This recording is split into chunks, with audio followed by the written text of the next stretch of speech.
Blueprint, I just wrapped up a huge Andromeda video, and I wanted to just share you guys on this before I release it publicly. Now, of course, the actual video is action packed and has a lot of value in it.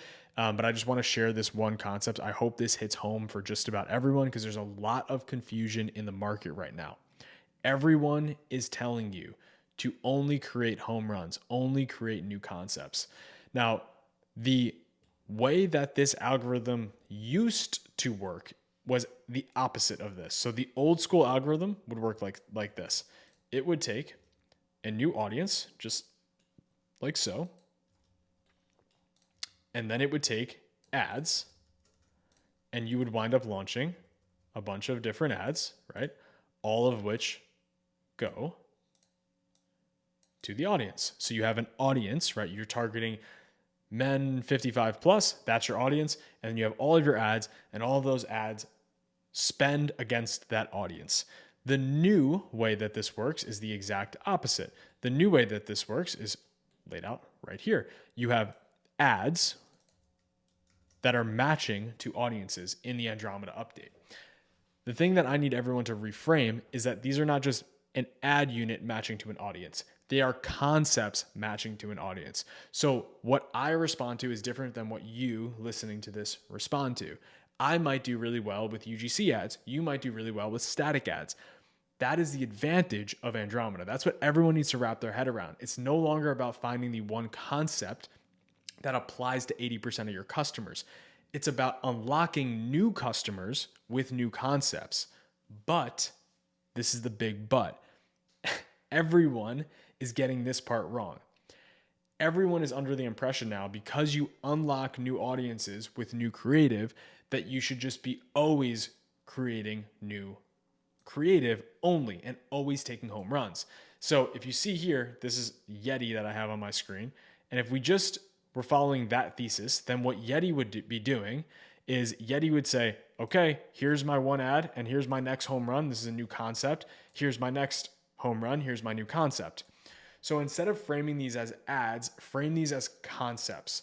And when you have a successful concept, just like Yeti has done in this example, you need to create iterations of the successful concepts. We've basically done this forever in Facebook ads, but people are somehow mixing up that we shouldn't be doing this anymore.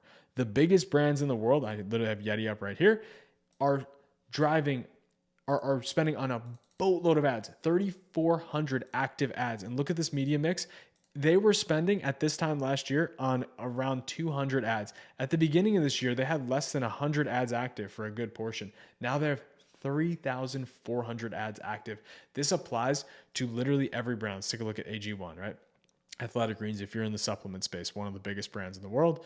And last year at this time, they were spending on 500 ads. Now they're spending on 5,107 active ads.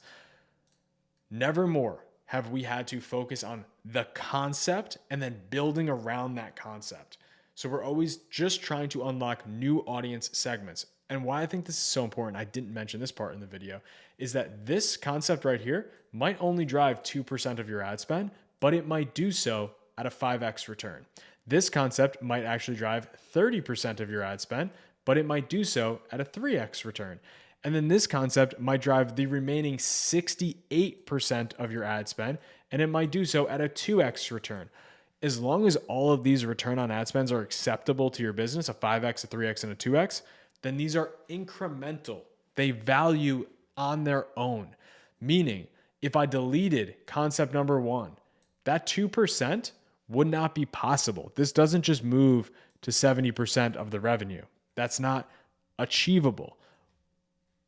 If we take chunks out, better example is if we say, hey, we're going to remove this 68%, this 30 and this 32%, this does not gain the revenue from the 68%. What actually winds up happening is you just cannot spend more because you are not unlocking new audiences because you're not finding new concepts. And the final part, this gets complex quick, but the final part is that even though we want new concepts, if we don't increase the longevity of those concepts, then we're hurt.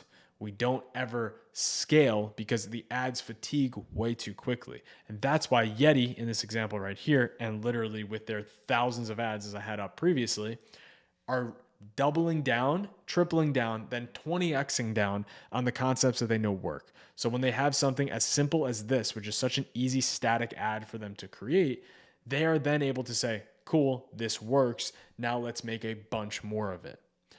I really hope this is very clear as the difference between an old iteration and a new iteration. Because if you look just at what we have on these 3 ads right here, 1, 2, and 3, you could really, really clearly see that these are the same concept, which is product in the live environment with a big headline and the logo. But the key difference here is that each of these is big enough of a difference to react in a different way. For some reason, I react really, really well to this creative on the right side here.